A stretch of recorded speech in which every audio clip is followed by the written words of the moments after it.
Вітаю на каналі Хата рецептів. Сьогодні приготуємо дуже швидкий смачний пиріг зі сливами. Для цього беремо 200 г звичайного борошна, додаємо дрібку солі, 2 столові ложки цукру та все перемішуємо. До борошна додаємо 80 г охолодженого масла, нарізаючи його невеликими шматочками ножем або можна натерти на терці. До речі, друзі, якщо вам цікаво дивитися мої відеорецепти, підписуйтесь та ставте лайк. Це допомагає розвинути мій канал. Далі ось так руками швиденько перетираємо масло разом з борошном до стану дрібної крихти.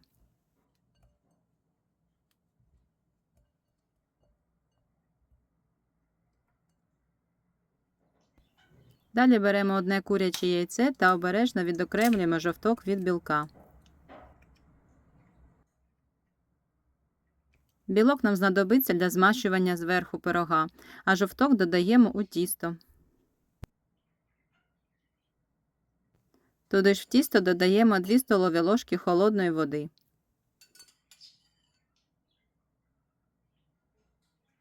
Далі руками замішуємо тісто. Довго його місити не треба. Як тільки воно збереться одну велику грудку, цього буде досить.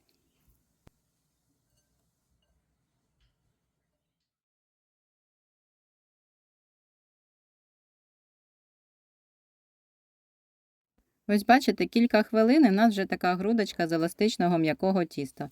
Покладемо його поки у харчову плівку і будемо нарізати фрукти. Таку французьку галету можна робити з будь-якими фруктами. Мені найбільше подобається зі сливами. Кожну сливу розрізаємо навпіл та відокремлюємо від кісточки. На мій смак, кислинка, яку дає слива, чудово поєднується з хрустким та солодким тістом. Кожну половинку сливи нарізаємо тоненькими пластинками.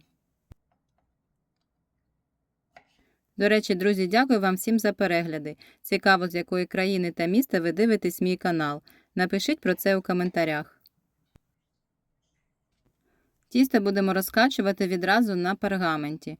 Товщина тіста має бути не більше пів сантиметру.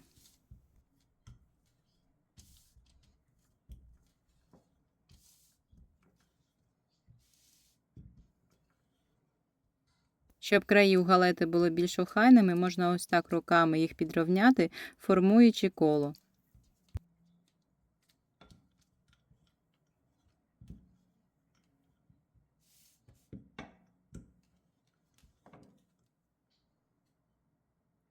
Відступаючи від країв тіста і не менше, ніж на 2 см, викладаємо нарізані сливи.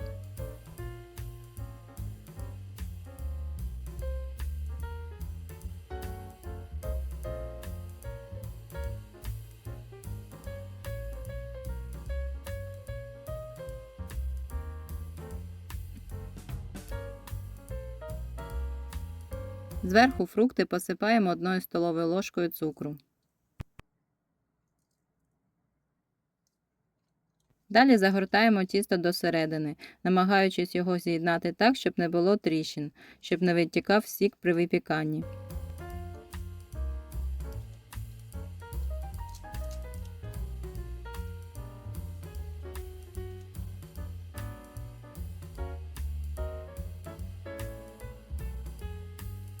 Зверху добренько тісто змащуємо яєчним білком.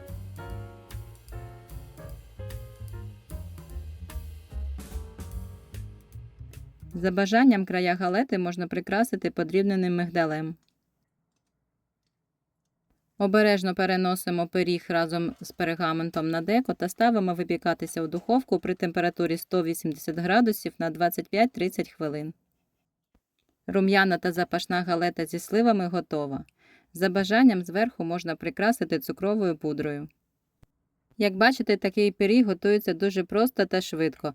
Особливо він доречний влітку, коли багато різних фруктів та ягід для начинки. Тож обов'язково спробуйте приготувати такий пиріг та напишіть в коментарях, як вам цей рецепт. І смачного!